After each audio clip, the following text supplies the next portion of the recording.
This is Noah Schechter, writer of number 184, Natalie Luca. You're listening to the Blacklist Exposed on Golden Spiral Media.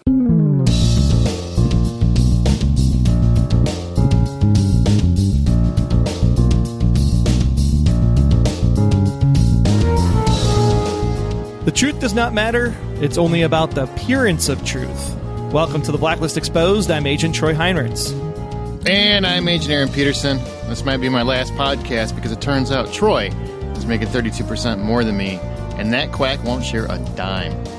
Thanks for joining us once again as we discuss number 184 on the Blacklist, Natalie Luca, which aired February 2nd, 2017. It was written by Noah Schechter and directed by Michael Watkins. Show notes and other intel for this episode of The Blacklist Exposed can be found at TheBlacklistExposed.com. I'll share a nickel with you. You know what? I'm worth more than a nickel. I don't need your pity. All right, I need your cash. Okay. Give me your cash money. I'll give you 5 pennies then. That way you at least have 5 instead of 1 of something. That's more. That's the same amount. I'm not stupid. Even though I was born in America, I can do mathis. Yes. Last week we asked you to answer the profiling question of the week, which was, who is declaring war on Red? And we got some interesting answers. So Douglas says, Troy and Aaron, in my honest opinion, it's Tom's father who's doing it to get him and Lizzie away from Red. That's an interesting twist.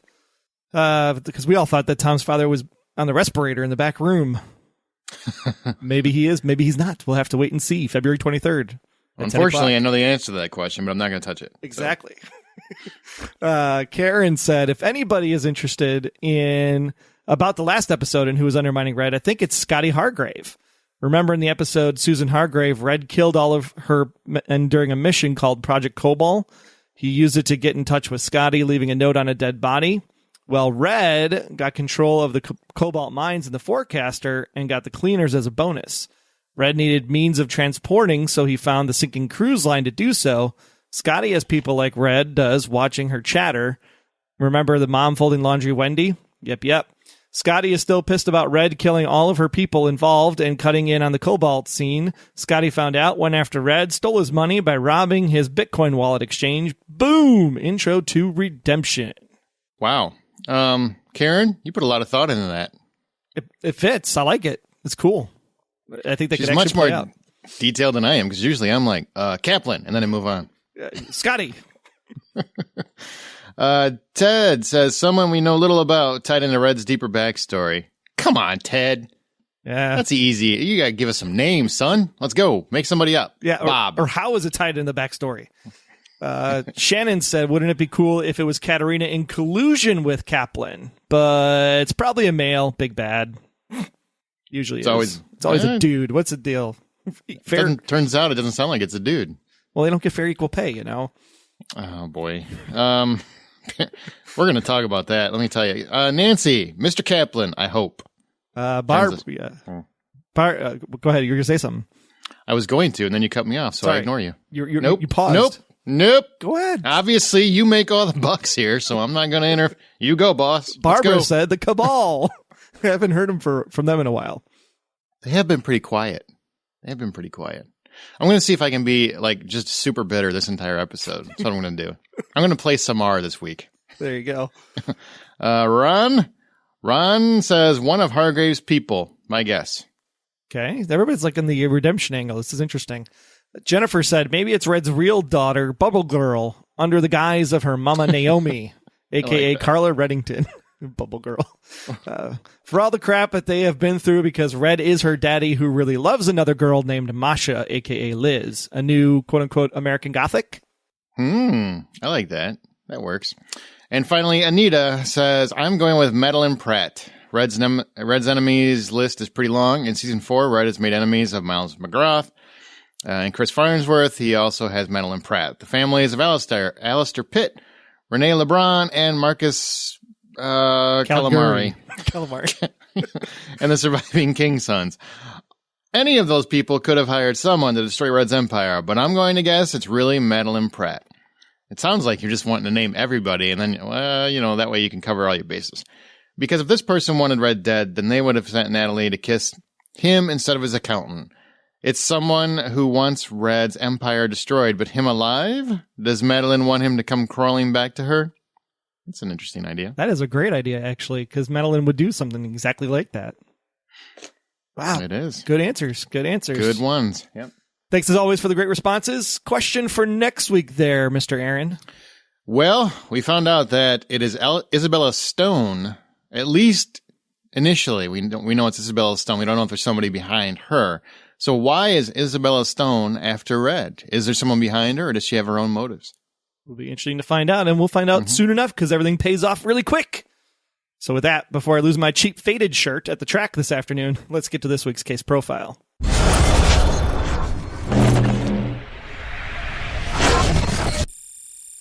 Before we get into the episode, can we just talk about how awesome that Chuck Norris commercial is? Super sweet. He kicks the salt shaker into the old guy's head. I don't know if that's been around for a while or not. I've never seen it. I rewound it. I watched that more than I watched the episode, just over and over and over. What's actually sad, though, is that because Jack Bauer's not going to be part of the new 24 that's coming out after the Super Bowl, I would have loved to have seen a Jack Bauer, Chuck Norris commercial. Don't tease me. Don't tease me. That sounds like a dream come true. Oh. It was pretty funny, though. Man, dream come true. Okay, well, Blacklist. So 14 years ago in Moldova, we met our first X-Men of the Blacklist universe as young Natalie Luca is a little girl surrounded by dead people and black ops dudes. Before we get into the actual, well, I guess, you know what? Hold that thought. This segues to our Zach, our little accountant guy from last week who died, or 2 weeks ago who died. 8 days ago. 8 days ago. Yeah, why did they have a buffer? Like, did that episode last week, the repeat, have anything to do with this one at all? No, not at all. Last week they aired Mato, which was, of course, telling everybody like, ooh, Kaplan's important. Just reminding everybody. Is that what you took from it? Because why else would you air that episode specifically? Because it's handy. I don't know. They just threw something in there. I didn't even know why they took a break, honestly. They should sweeps, man. Sweeps. Oh, yeah. I gotcha. So anyway, our little accountant guy earns a kiss from a grown-up Natalie. He's in getting himself a massage, and he got pretty excited that it seemed like he was going to get a little extra for his buck.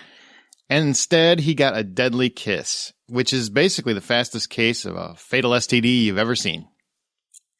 What did you think about this concept that we have basically an X-Men now on the Blacklist? You say X-Men, I said Fringe. I was like, oh, yeah. You would. Because everything you see is Fringe. Everything. That's right. It should be. It's a great show. Mm. So what did you think about this aspect? Well, I'm glad that we got the answer because the whole episode I was thinking the exact same thing. Why did she kill Zach? Because it didn't seem like it fit the MO that her and Malik were working on. So there had to have been a separate arc or storyline to this. And then I still come back head scratching because if Baldur ends up buying the ships, like, what is it with the $200 million that he was cleaning or whatever it was? So how does that play into it? That's still kind of an open question in my head, which someone asked last week, of course, how much money it was that he lost. And there you go. Answer, $200 million. Well, and I want to say, I think that's great because we've always talked about, like, how much money does Red have, really? I mean, he seems to have so much, but how much is really part of his operation? And at least now we know a big portion of it is he has at least 200 million, or did. Or did. Yeah, the only thing, and I'm sure it'll play out eventually, but I was kind of confused with Zach kind of just went out as a standard assassination. How did they get the money? I mean, how did that help them get the money? Then that's the question I have literally burning in the back of my head, because if they just, off I hope it burns the back of your head out. You are going to be bitter this episode, aren't you? I sure am. I want my 32%. But if you just take him out, how do you get to the cash? Or is it just that the cash is lost in the wind because he wasn't able to launder it because he's not available to launder it? So that's kind of where I'm wrestling with that still after this episode twice. You wrestlering? Yeah, wrestlering. Yep. I didn't see anything to indicate. Like, I mean, nobody got any codes or any account numbers or anything else. So I really don't, unless maybe they took his phone or something. Maybe all the information would be there, which would be kind of silly if this is a guy you trust with a couple $100 million. But I don't know. Hopefully they'll explain that as we go.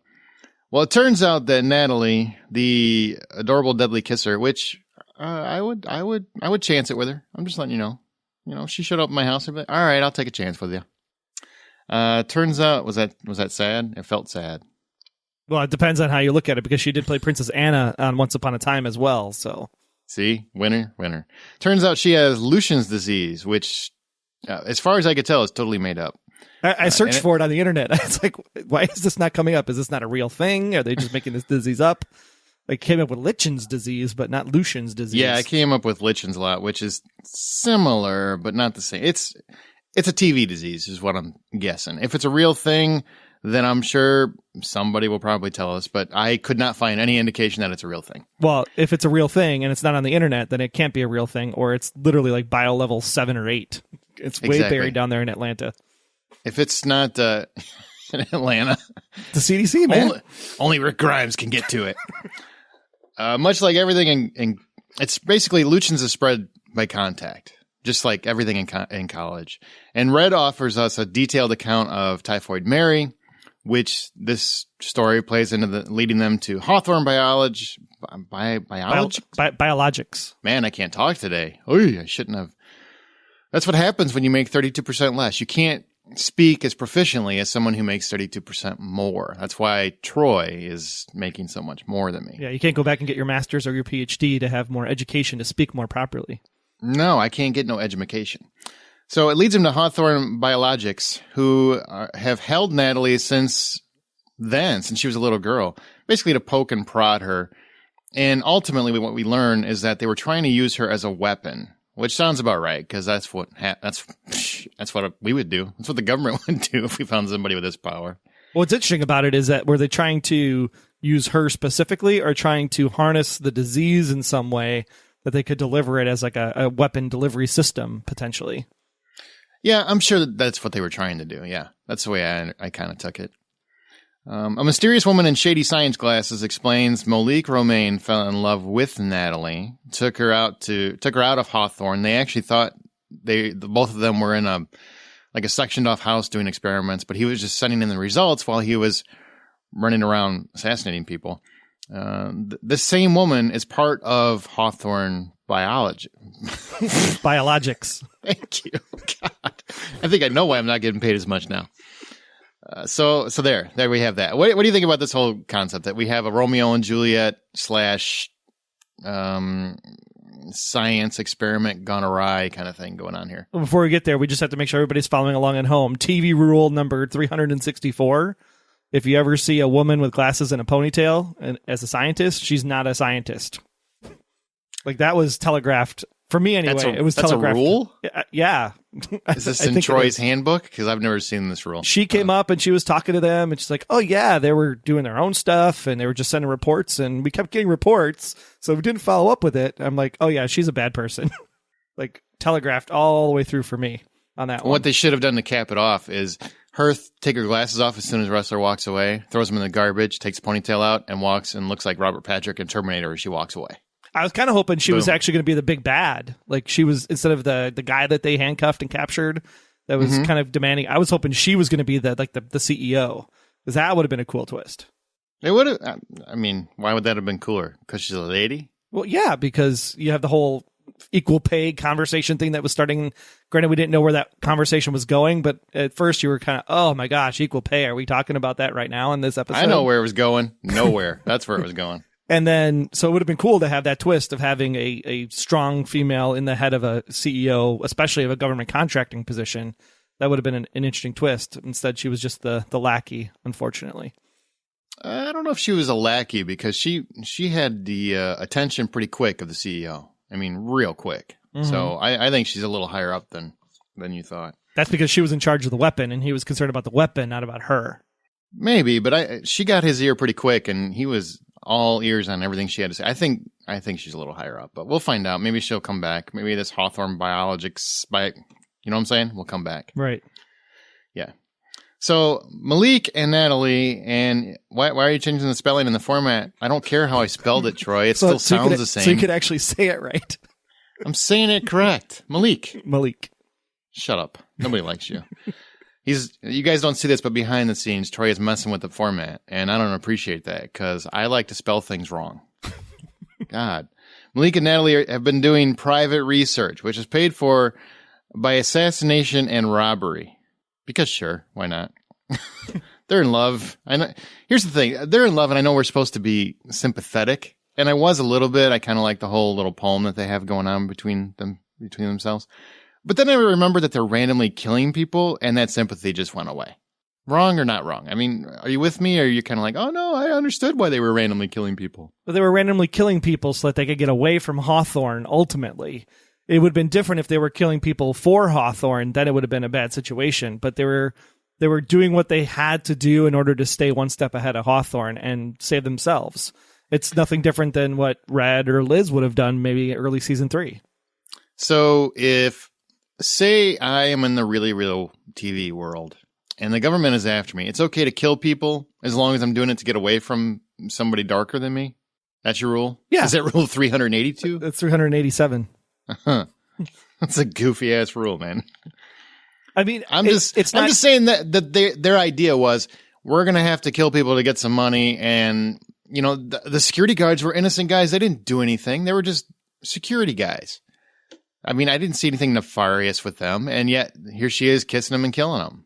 They probably had families and they had maybe a dog. A poor dog is now somewhere in a room locked in a closet dying because this chick kissed him to death. It's not right. Well, that's why she's in a Biohazard 4 level containment jail, because she did do wrong. It was a wrong thing. I can understand their motives and I can sympathize with those. Maybe empathize a little bit, but at the you're end, a scary human being. You're still going to go to jail. It's not, there's nothing sympathetic about it. I'm just like, you're basically killing people for your own selfish motives. That's just flat out murder. It's not sympathetic to me.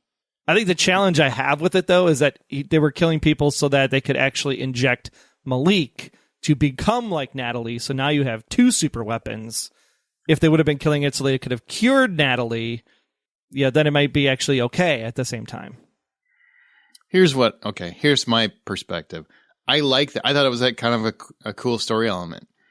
But I was, I'm surfing the internet, as we do after an episode. And people are like, oh, they were such a sweet couple and da-da-da, they didn't deserve this, da-da. I'm like, they both deserve to die. They're both awful people. I actually thought that's where it was going. I thought it was going to be true Romeo and Juliet. They were both going to die at the end.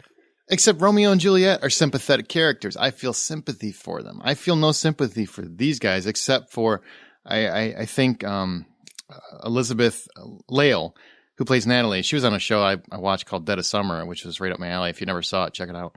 And I thought she did a great job and made me about as close to sympathetic as I could be for that character. But they're ultimately just murderers. It's kind of hard to feel a whole lot of sympathy. Well, no, because if they were murderers, they would be going around just killing people all over the place. They were very calculated and only did it if it was something that they had to do in order to move forward with getting away from Hawthorne. That's and still murder, the problem. Chief. I know it's still murder, and I said they still went to jail. I'm just saying I could get behind why they did it. I think Samarra got behind why they did it. I don't get people sometimes. Murder's murder. I don't really care what your motives are. Unless it's self-defense, don't care. Or you're trying to save someone, not this way. This is saving themselves. Save someone. It's just murder. It's hard to be sympathetic to that. You're an awful person. That's right. I'm going to take your hand in mine, and I'm going to pull you closer and feel your breath against my skin and punch you in the face. All right. That said, enough of our arguing about that. Enough banter.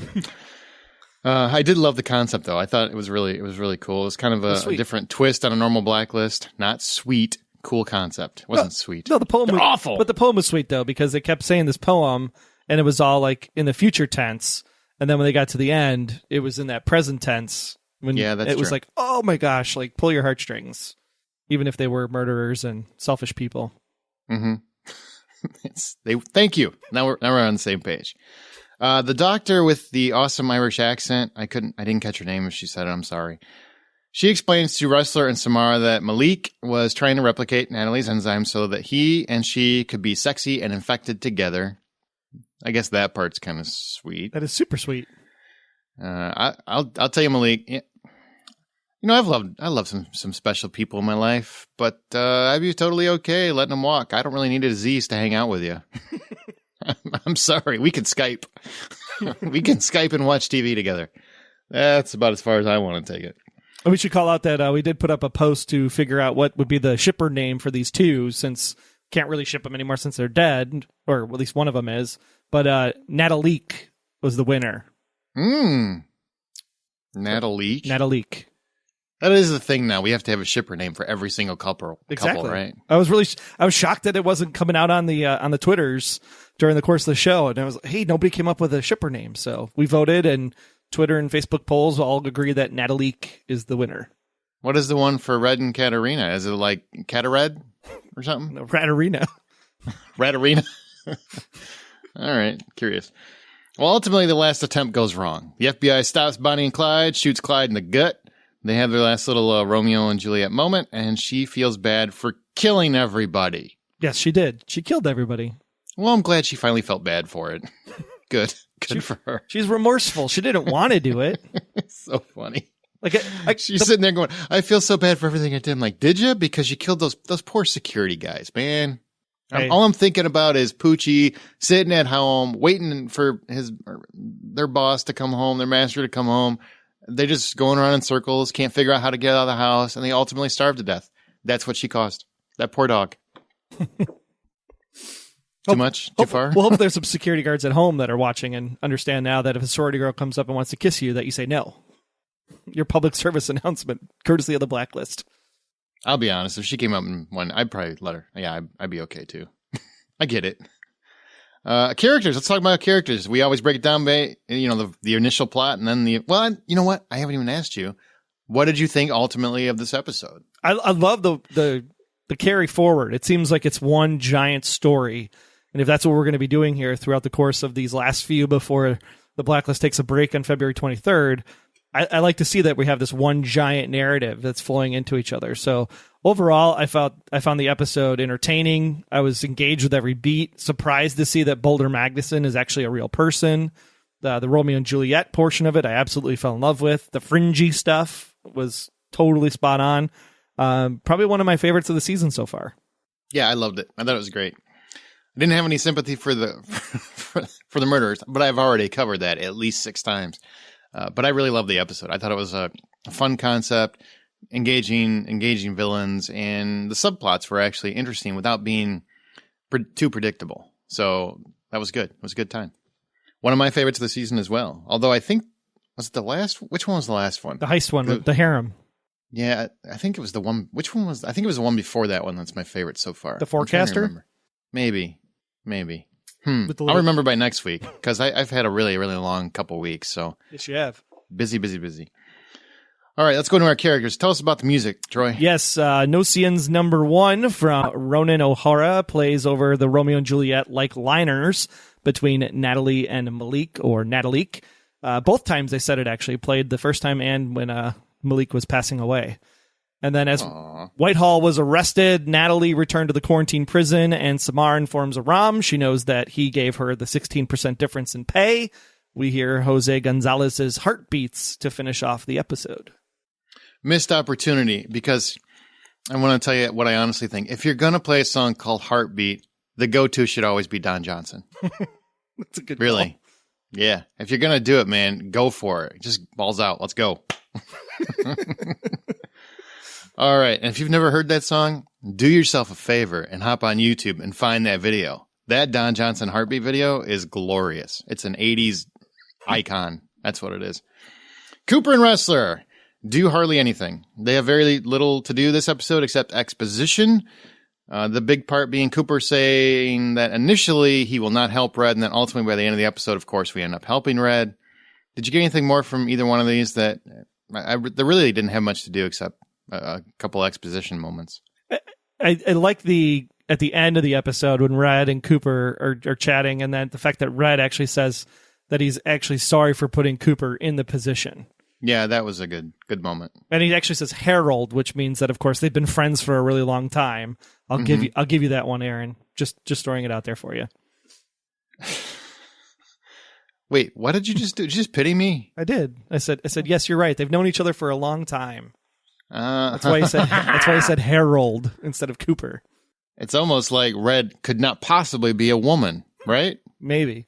Yeah, that's how it feels to me. All right. Baldur Magnusson, apparently Red needs to take this guy out to reassert himself, and he gets there by faking the death of Myron, and then also using a mythical hitman known as Edgar Legat. Edgar Legat to ultimately get in front of Magnusson. And we're going to talk about the Legat thing more in a little bit. But Red lets him live, which kind of surprised me. Did it surprise you? No, because they were having the conversation on the phone where they said, I really don't want to take you out. I appreciate your criminal empire. You know, we kind of play in the same waters and everything. So if one of your people has risen up against you and acted out of accord, then I could take them out and solve your problem for you. So it seems like they have a mutual appreciation of each other. And Baldur just said, hey, your deal wasn't going to happen, so I had to seize the opportunity. And Red's like, you know what? I kind of respect that because I would have done the same thing. So no, it doesn't surprise me at all that he let him live. Yeah, me either. Well, no, I said me either. I'm totally surprised. I was just rolling with you for a second. I'm like, wait, that's not what I think. See, that's what I do. Weird. Jedi mind tricks. I think you did, man. You had me convinced there for a minute. You are convinced. It's exactly what Red do. Red says, I value loyalty. I value truth or the appearance of truth. And because he said, hey, I would have done the same thing. You're a cool cat, man. Yeah, I was actually kind of surprised. I really thought he was going to kill him. Or maybe I was hoping, because I like when Red kills people. Because it reminds me, not a good guy. Sometimes. The little speech he was given, right? The whole death's lurking around me. It seems like it's creeping up from the corners of the room. But no, it's for you. Blam, blam, blam. Would have been a cool transition as well. But I think it also worked in the benefit of Tom, because if he had gotten there and did kill him, I think maybe that would not work as well for Tom getting excited about getting back in this line of work. Because he doesn't want to be a murderer again, So, all right. Now we get to Samarra, a character I typically love. I want to make sure I go on record as everybody knows that I love Samarra and I love her dress code. She really irritated me most of this episode. I did not know where this was going at first. And when it started out, I was like, really? We're going to go political in the episode?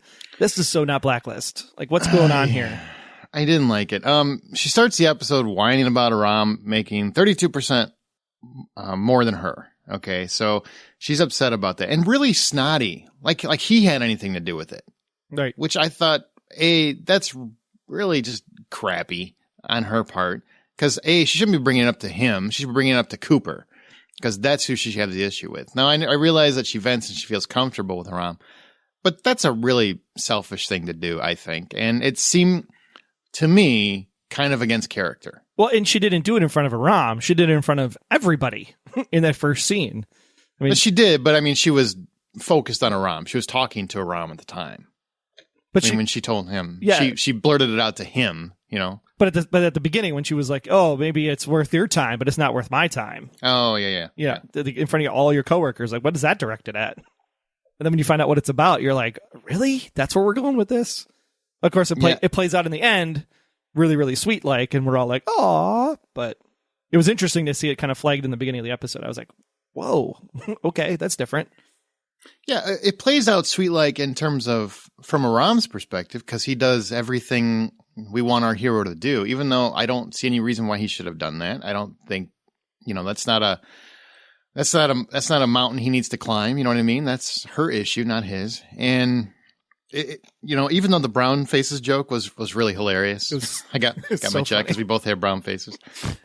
Ultimately, the entire complaint really irritated me. And I'll tell you why. It's not because, I think oftentimes women are unfairly paid. I'm not going to get into that whole political debate, but I do agree that is a thing, and it's still a thing. I work in the corporate world, and it's 100% still a thing.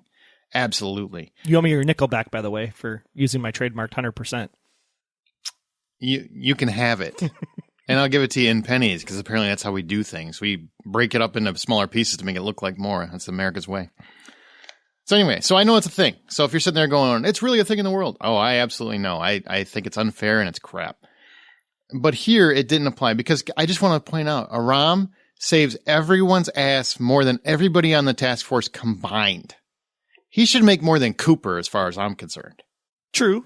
I could see how that would be. Well, and sometimes IT people do, right? Sometimes you have managers that are managing, I don't want to pick on a particular industry, but I'll just say customer service, for example. You have managers of customer service, but then you have true like IT developers who are building the front end of the e-commerce website or what have you. They are going to make more money than a manager of customer relations, for example, because it is a skill set that's very hard to obtain. So yeah, it would make sense that Aram would get paid more. Yeah, absolutely. And I will, and Okay, I am a little biased because I have some technical certification, so I kind of understand why there's a difference there, because it is very much a skill set. Like you said, it's very much a skill set. And most people, if you go from company to company in IT, their pay scale is a little elevated over Joe Worker Bee, or, even if you take management, if you have the same management title, IT is generally going to have a higher pay scale because what they're doing is a lot more complicated. And what Aram does is save everyone's ass every single week.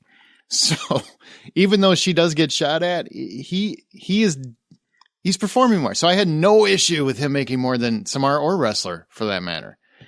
So it's not a sex thing. It's just, I just think I get it.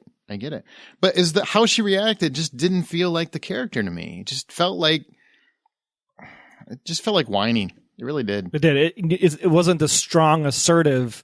The way she could have done it would have been to be more strong and assertive versus whining, and it came across a little bit whiny. Yeah, and if she would have just done it to Cooper, like behind the scenes, okay, I probably wouldn't have had a problem with it. But I thought like blurting it out to Aram wasn't fair to him because he did nothing wrong, and there's no malice intent on his part. So that's why it comes across as whining, because you're telling the person who has nothing to, like, he didn't decide what he got paid. And I just thought it was kind of uncool. But it was so needed though, because it's the thematic part of the television writing experience. You have that great closing sequence with Natalie, and the fact that he would say something like, I would have done anything to be with you. And then you go into the whole Samarra and Aram thing, and Aram says literally the same thing. I'd do anything for you. Mm-hmm. So you're trying to tie that whole emotional romanticism together. I really thought they were going to kiss. I was like, oh, come on, it's going to kiss. They're finally going to kiss. And they didn't kiss. And I was like, oh, son of a gun. Well, I do like that, even though I thought she was kind of being an ass this episode, by the end, she comes back around to the Samarra that I know, or that I've grown to know. And we see he sees, more importantly, that she cares for him in a much deeper way than he expected, I think. Let me pose a counterpoint to your Samarra's not the Samarra that we've seen. Okay. And I think that it's because Samarra has always been the cool, calculated Mossad agent. She's very by the book. She doesn't show her feelings. She doesn't want to be a mother. And here we're seeing her break down a little bit because she realizes, that she doesn't love Levi, that she doesn't love Levi, and that she wants to be with Aram, and she doesn't have that person that would do anything for them or that would be at their side as they're dying. And so as she's breaking down from that perspective of having feelings for another person and having to care about another person, when you get to that portion of the love side of your emotions, the anger side of your emotions is going to show too, because you're not in that centered, self-controlled, yoga, equal peace kind of perspective.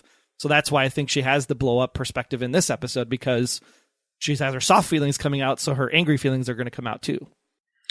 I don't like that. Her character's building, growing. I don't like that aspect of it, because then you're equating her I get her argument. She has a very principled argument. I just don't like how she presented the argument. You know what I'm saying?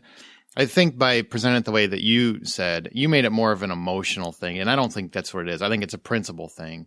And I don't want it to sound like, well, we don't like it because it's just a woman having an emotional moment. That's how you made it. I'm not saying you intended to make it sound like that, but that's how it came out. No, clearly her argument was a principle argument. Absolutely. I think the way she handled it was an emotional reaction. Possibly. Because if she would have gone to Cooper, it would have been more in the principled, controlled, calculated Samarra. Because she's having these feelings and these emotions, she's letting her control slip a little bit. And I think that's a really interesting character development for her character to see where that might go, because maybe that emotional slippage happens in the field and she gets shot, or Wrestler gets shot because she wasn't in a state of mind where she was focused. You could take that storytelling forward a little bit, which I think is very interesting for the character. Okay, I'm with you. All right. Well, that leads us to Aram. Well, I'm not with you in the sense that I agree with you. I'm just with you in the sense like, all right, let's move on. So Aram does his usual 32% more in terms of finding Natalie. Yet apparently it's still wrong for Samarra most of the episode. But thankfully, by the end, Samarra comes around and realizes that Aram is the man. But I do want to ask you, do you think he should have offered that 16%? That was the noble action, I get. But was there even a reason for him to do so? I mean, there's no reason for him to do so other than the fact that he is smitten beyond belief. Mm-hmm. So because of that, he's going to do crazy, irrational things. And this was his crazy, irrational thing. Hey, you know what? We're paid equally. Now we can go back to being friends or whatever it is we are. And we don't have to have this conversation anymore. Because he does realize, too, that she does put her life on the line every single day. She's out in the field. She's getting shot at. She's getting beat up while she holds another lady hanging over a staircase. She's out in the field. Yeah, it's dangerous. And at the end of the day, if they're going to be together anyway, they're going to both have the same salary because it'll be a combined joint checking account. Big dork. So he's going to get the money. He's smart. He's like, I'll give you my 16% now because we'll be together and I'll get my money back. It's an investment. He's doing compound interest. You're a weird dude. You're just a weird dude. All right. So that's what we got. Now, Liz really didn't have a whole lot to do this episode. She was kind of on the back burner a little bit. Most of the episode is Liz dealing with Red calling Tom back into the game to pretend to be an assassin and getting close to Magnusson. She's very leery about Tom being Jacob, but now by the end of the episode, she's kind of resigned to it. Just in time for maybe a spinoff. I don't know. So what did you think about her very small arc this episode? My challenge with the end of the episode was that she has this very deep moment where I don't know if I could love that guy. And then Tom's immediately like, well, guess what? I am that guy. You already love me. So it resolved. Look here, baby cakes. I'll make you pancakes with Uncle Flippo. So it just resolved very quickly. I wanted there to be at least an episode of her struggling with that concept of, can I actually love Jacob Phelps, a.k.a. Tom Keene, a.k.a. 1,000 other names that he goes by?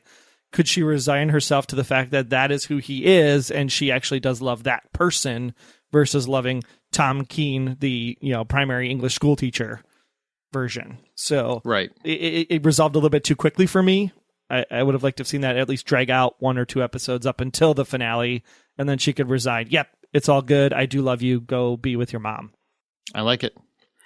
Yeah, I didn't get a whole lot. I didn't get a whole lot of her this episode. I'm glad that there wasn't like a big fight about it, and she just accepted, hey, you're going to be who you are. I'm fine if you want to do a spinoff, and that's where we went with it. That worked for me. Poor Agnes, though, she's sitting there going like, man, my parents are crazy. I'm going to grow up to be one messed up kid. Yeah. No, I think she was like, more food. More food. That's really what she was doing. She's a baby, man. They don't do anything. Change me. Will somebody please stop talking and change me? That's what she was doing. And we move on to Tom. Edgar Lagat is a mythical hitman Red employs when he's looking to spook a target. And he needs Tom to be Lagat, which I think is cool because now he has another alias, as opposed to Jacob or one of his other many ones.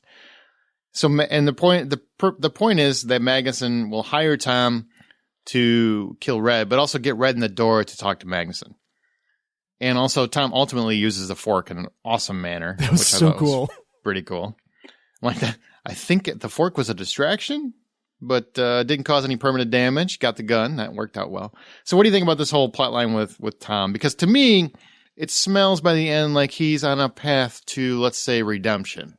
Well, maybe not redemption. Redemption in the TV show, not redemption in real life.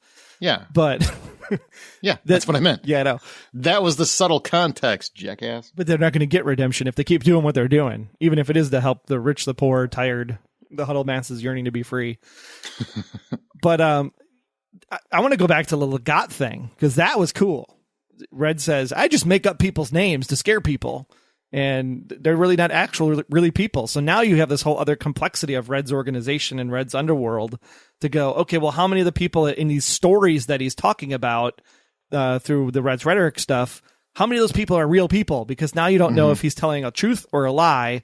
And we're back on that whole anything could be, up in the air, which goes back to the big line that he actually says to Magnusson, right? Truth doesn't matter. It's only the appearance of truth. So this whole thing makes you go, okay, well, what has he been saying all along that's true or not true? So that concept was very interesting for me. Now, Tom himself, I love when Tom can be Tom, or Tom can be Jacob, or whatever you want to call him. Right. I love when he is the badass, fork-throwing, not necessarily bald tattooed, but definitely the fork throwing quick guy who has these really interesting conversations and sly movements. It just makes me more excited to see the spinoff, to be quite frank. Yeah, I'm getting pretty excited for it. I think I finally saw the trailer for it. Or I did see the trailer for it before, but I saw like a longer trailer. It looks really good. But I will tell you, my wife had seen it for the first time during this episode. And by the end of the trailer, she's like, isn't that supposed to be his mom? I told you, there's that one scene where it's like, whoa, yeah. And she's like, that really doesn't feel like a mom action. Well, it sure doesn't, unless you're into that, unless you like that movie Taboo from the 80s or whatever. But yeah, that's interesting. But remember, she doesn't know. She doesn't know, but it's still a weird thing to put in a TV show when we know, Yeah. And I'm sure it's just the marketing department. Like, they're probably behind the scenes, the creators are like, will you stop making it look like they're going to do it? Because that's just weird. But it's funny. It's funny. Okay, so that leads us to Red. Red, losing someone you love. He talks about that a little bit, which feels like an allegory to Katarina in my mind, not in yours. Well, that was the question of who was he referring to in that speech when he's sitting there talking to Natalie in the jail. That was Troy's question. Because mine was very simply that it was Katarina. Okay, so because you could have said it, losing someone you love. Could it have been Kaplan he was talking about? Could it be Katarina? If he is Katarina, could it be Red? I mean, it all kind of plays in and fits in again. So yeah, it just, I think he's talking about a lot of people that he's lost over the years. It's not one in particular, but I'm good with the, he lost Katarina concept. Sure. No, you're not. I think it's the other way around, but I lost me. Yeah. It's so sad when I lost myself. Well, go back to that, right? Go back to the Baldur Magnusson thing. It's like, I thought that I had escaped death once before. So you could take that line two different ways again. You could take that as I was actually shot in the fire. I was the one laying on the floor and I was able to escape death. Or I went into the ocean and I came out of the ocean and I'm still okay. So they're still playing with that concept of he was present in that fire or somehow tied to Katarina more than we're actually, letting it on to believe. Mm-hmm. So they're dropping clues throughout the episode. And I thought that was what was really interesting about Red's pieces this week. I gotcha. That makes sense to me. But I did initially I thought he was talking about Kaplan though, specifically, because this whole thing's been about, who could be coming and who's avenging, and we're all thinking Kaplan. So I thought Kaplan first, and then I kind of the second time around I'm like, oh, maybe he's talking about the past, like he was with Baldur. I got Katarina out of it, but I realize you're seeing what you want to see, kind of thing. He doesn't actually spell it out. True. But everything I've seen in the podcast, everything I've seen in the television show indicates that to me, just to me. So we find out that he was robbed of $200 million just as he was trying to acquire the Whistler Cruise Lines by Isabella Stone. So the question becomes now, doesn't sound like it's Kaplan as of yet. Who is Isabella Stone, and why is she after Red? And more importantly, she's played by, if we assume that the person that is playing her next week, because next week's episode is called Isabella Stone, but the special guest star next week is actually someone that's pretty awesome. It's a good casting call. Absolutely. So what do you think? Who is Isabella Stone, and why is she after Red? Man, but then we're answering people's questions for them. You can't not pose that question, man. It was part of the episode. I know. That's why it's the question of the week. But let's see. Who is she? I think it's a revenge play. I still think that you don't have such a buildup of the Kaplan stuff and then have Kaplan drive off in the distance. I think these are people that are tied to Kaplan somehow, and they're going for revenge for Kaplan's death. Kaplan's not necessarily behind it in a physical sense, but her memory, her existence is driving this war forward because they were tied to Kaplan and might have some of this information about Reddington. It's a revenge play. That works. I could see that. That works. I'm really, even though I've kind of been thinking it was Kaplan the whole time, and I would like to see, I'm still on board with, I hope it's Kaplan ultimately pulling the strings. That's what I hope. I really don't know much more yet, because the episode, I did accidentally catch the preview, which I try not to do, and I did not Troy. I didn't get to my remote fast enough.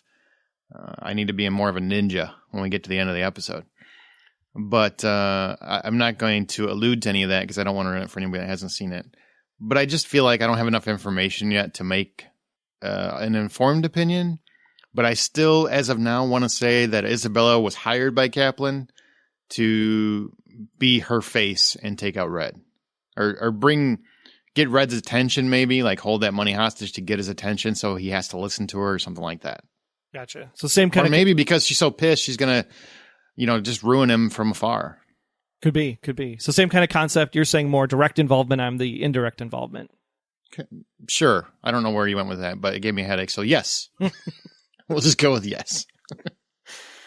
I like the when he's having his little speech, and it's something along the lines of, for the longest time, I've been perfectly capable of knowing I could die at any moment, but lately I can smell it around me, like death is slouching at me from the corners of the room. Do you think he's afraid that somebody's coming for him to kill him as opposed to destroy him? Well, the whole, let's line it up now. The whole, it's not a coincidence that name came up. The death slouching corners of the room. Natalie, do you mind if I sit here? Because I don't think I can get up. This is something that has affected him in a way that it has to tie into the past. It has to tie into the grander Katerina Liz mythology story. These are people or things that he has not seen or heard of in a long time, and that's why it's shaking him to the core, because it's like his past is creeping back on him. I get that.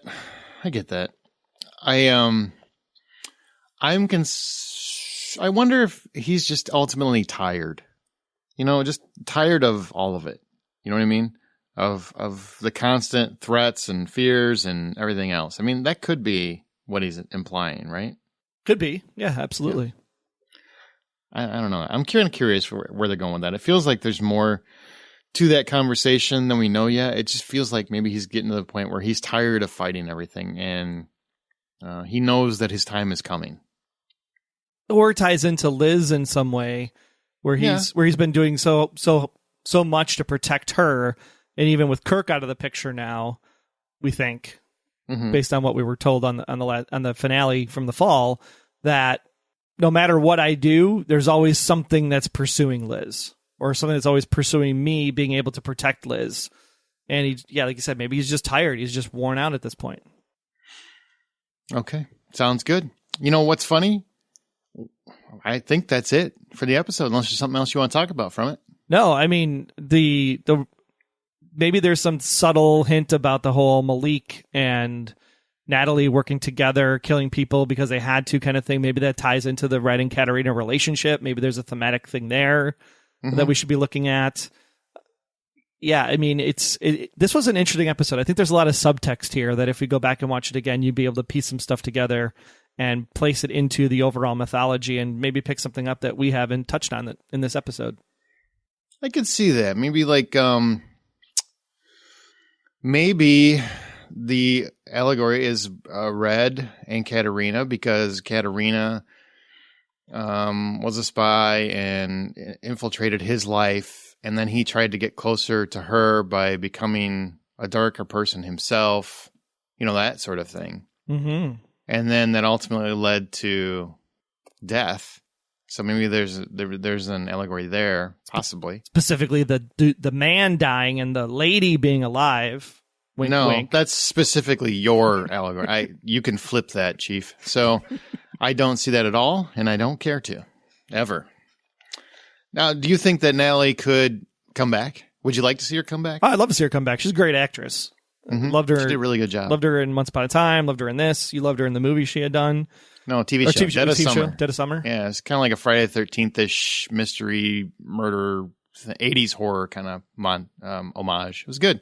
I don't know how you would use her, though, because she'd have to be completely bundled up with a hazmat suit. Oh, I know. Basically, Hugh Jackman shows up and breaks her out, right? And then they go on the run, and then they team up with James McAvoy. And too close? All right. Well, I guess it's been done. That's what I'm hearing. That's what the suits are telling me. That's right. They could break into Westworld, and then James Marsden can join them. And there we go. We just do like a massive crossover of dimensions. Yeah, exactly. All right. I think that is it for this episode, man. Let's move on to our call to action. Yeah, in case you missed it last week, April 21st to 23rd in Chicago is the annual Chicago Comic and Entertainment Expo, otherwise known as C2E2. And Aaron and I will be there hosting a panel all about the Blacklist that weekend. $70 gets you in for all 3 days of the con, or plan on about $40 per day to attend the event if you want to come for a single day. We are waiting on confirmation on our time slot. It'll either be one of these two. It'll either be 8 p.m. to 9 p.m. on Friday night, or it'll be midday on Saturday. We do have a good-sized room for the panel, and we need to fill it, so hopefully many of you can make the trip to Chicago that weekend to hang with us, and one Mr. John Bokenkamp, potentially. So again, that's April 21st through 23rd, downtown Chicago. Don't miss it. And as soon as we get confirmation on late Friday night or midday Saturday, we will let you know. Yeah, it should be a good time. We promise to talk to as many of you as we can. So, you know, and if we not that you're coming for us, but I'm just saying. Yeah, if you're there and you're a fan of the podcast, if we get that midday Saturday thing, maybe we'll find a hole, watering hole somewhere, and do a little meetup afterwards. Oh, not possibly. We will definitely do that. We'll figure it out. We'll figure it out. Okay, so the show's not over, so don't go anywhere. But please remember to download the Blacklist Exposed app for iOS and Android. Be sure to go even deeper into the mystery of Red Reddington by visiting our partner Blacklist site, theblacklistnbc.com. With that, we'll be right back with Red's Rhetoric right after this. Are you sick of the endless, poorly realized remakes as we are? Then take a listen to Remake This Movie Right, where we take a classic movie, figure out what works and what doesn't, throw a dash of humor at it, and then we craft our own remake. So by the end of every episode, we will remake this movie right. Recently featured as a podcast to listen to by the AV Club, you can find us at RemakeThisMovieRight.com or your podcast app of choice. Every movie you love will get a remake someday, and only you can make it better. Hey, Dembe Loyals, this is Hisham Tawfiq. You are listening to Blacklist Exposed on Golden Spiral Media. Welcome to Red's Rhetoric, that part of the show where we take 2 clips from this week's episode and you get to vote which one's your favorite over at theblacklistexposed.com. Just look for this week's post for Natalie Luca.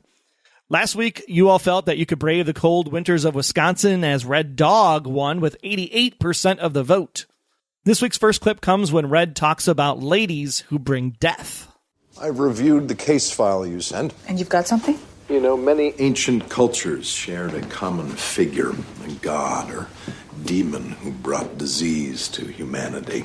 The Finns called her Loviatar. The Yoruba people knew her as Shapona. The Greeks, of course, immortalized Pandora. Odd that they're always women. Have you ever heard of Mary Mallon? Should I have?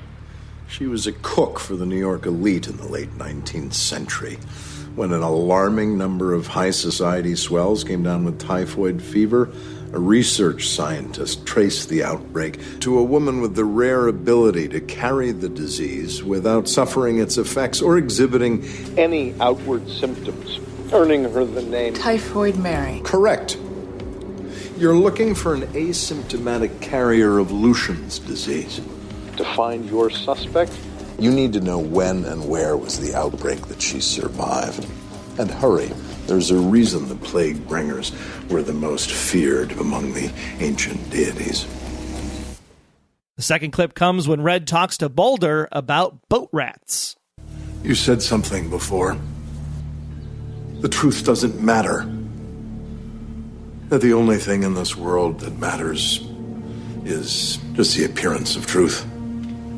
I fear you might be right about that. Lately, I find that the truth has become so elusive, often imaginary. But in the end, it's all that we're left with, isn't it? What is real, what you can taste and touch and feel. The words that pass between us as we look each other in the eye are all we have to hold on to. The truth. I hold it dear. For the longest time, I've been perfectly comfortable knowing I could die at any moment. I could walk out of this room and be shot in the street. I've always been fine with that. But lately I can smell it in the air around me. Like death is slouching towards me from the corners of the room. And I cannot tell if it is here for me.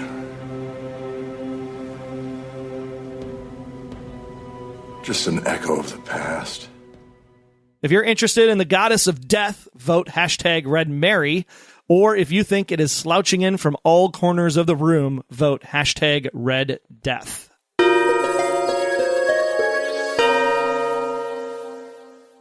Now let's see what all of you special agents thought of this week's episode. Crystal goes first. I really like this episode! Exclamation point. So that would be more like, I really like this episode! The Blacklister did awful things, but I still felt sorry for her. Yeah, Crystal, thank you. Dembe with Agnes was adorable. We didn't even talk about Dembe. Oh my gosh. That's all he really did, but that was very sweet. Well, that's what, when Tom and Liz were talking and she was thinking, more food. She was like, I need some tall, dark chocolate milk to come back and play with me. Mm-hmm. He looks like a great babysitter. I would let him watch me. So, that went awkward. That was really awkward. Dembe with Agnes was adorable. Tom was awesome being the badass. Aram was melting my heart all over the place. I was a little bummed that Liz wasn't out in the field more, but she did have the spotlight last week. The best of the episode was definitely Red. He beautifully delivered both conversations he had with Natalie and BM. Baldur. Yeah, how about we just, maybe we worry about these initials next time, Crystal. I'm looking forward to what the writers are building up to, and I'm also 12 years old inside. Yeah. They're really driving Red in a downward spiral, but I think that's going to make it that much better when he rises back up, like the Dark Knight. I know, hopefully not as awful as that movie was. I know what the world's complaint department, aka Twitter, says about the writers and showrunners, but I personally think they're doing a great job this season. What the hell is Twitter saying? Twitter is most of the people on Twitter like complain at the writers and showrunners. Oh, it's not enough Red time, not enough Liz time, not enough this, not enough that. Shut it. I really love. They're hitting the signposts like boom, boom, boom, boom, boom. I think they really got a nice game plan going here for this stretch of 6. I think this stretch has been great, so I got no complaints. And I'm not just saying that because we're doing the podcast. If I thought it was okay, I would say it was okay. I think it's been great. Yeah, we'll just put it out there. Remember season 2 about this time? Yeah, this season 4 much better. Much better. And you know what? Here's what I got to say. Twitter is a vehicle of anger a lot of the time. I mean, it seems like where people want to go and have a little anonymity and get a little vitriol and spew it out there. I'm not saying everybody, obviously not everybody. You guys are cool. That's right, because it's everybody else. It's only one person with 10 different Twitter accounts. So it's not everybody. There are a lot of people that have that. There are a lot of people that have multiple ones that can complain about stuff.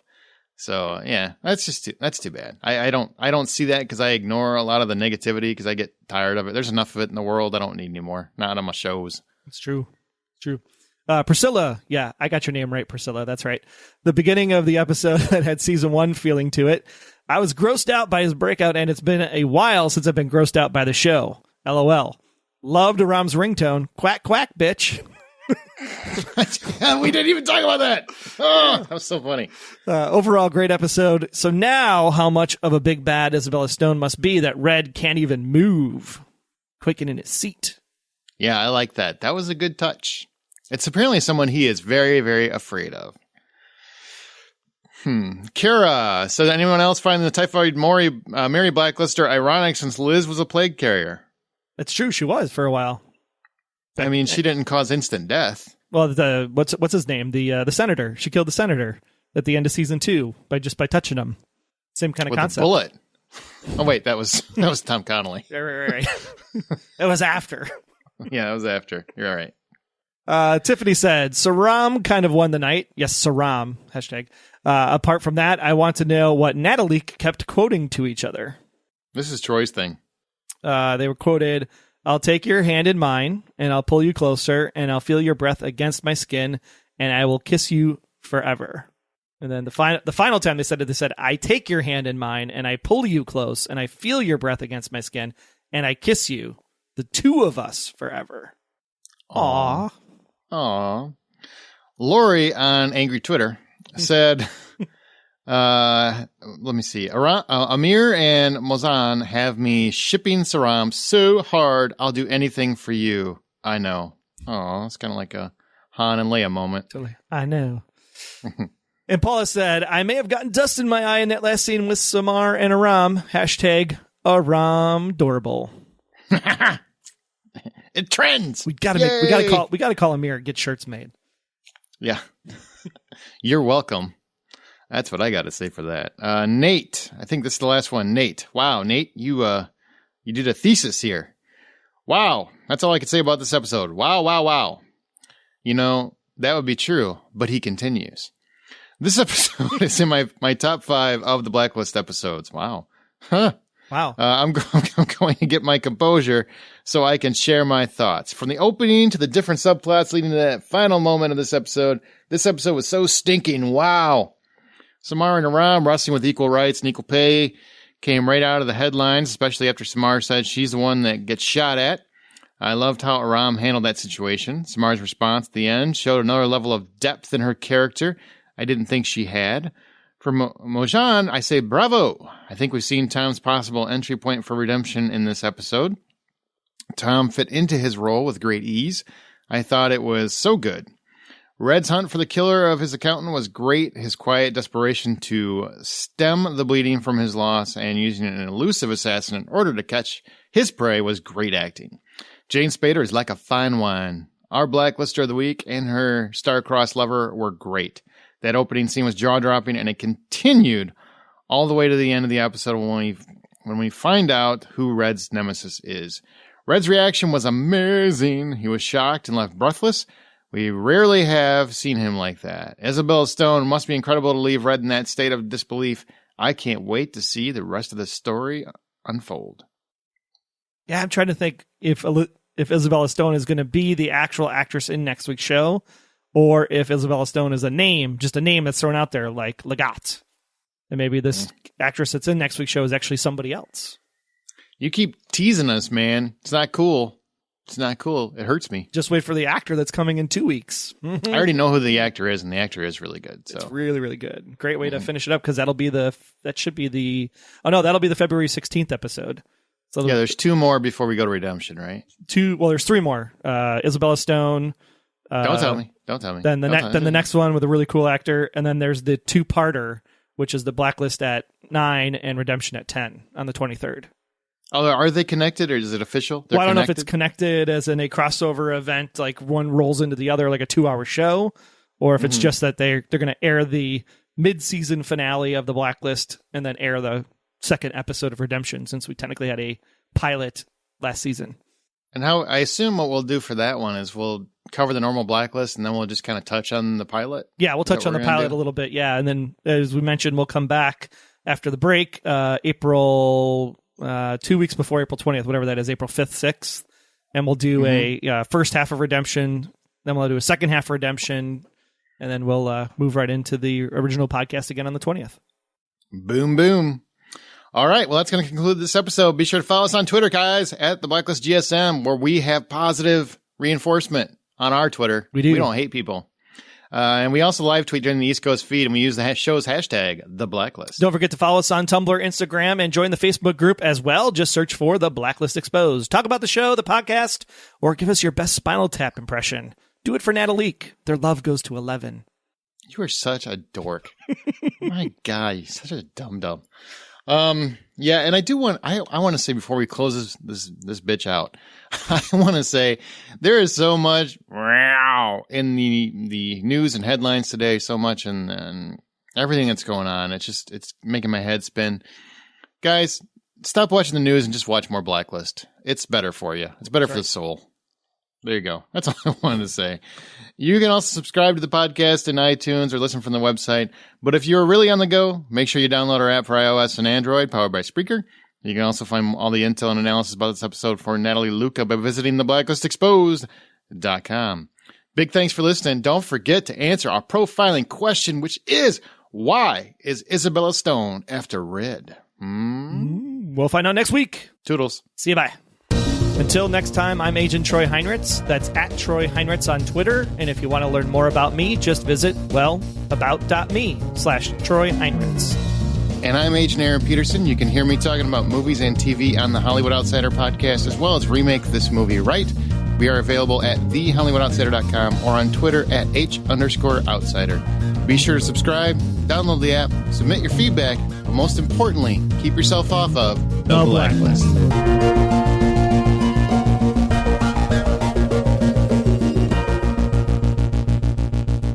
The Blacklist Exposed is a Golden Spiral Media production. Find more of our great podcasts at goldenspiralmedia.com/podcasts.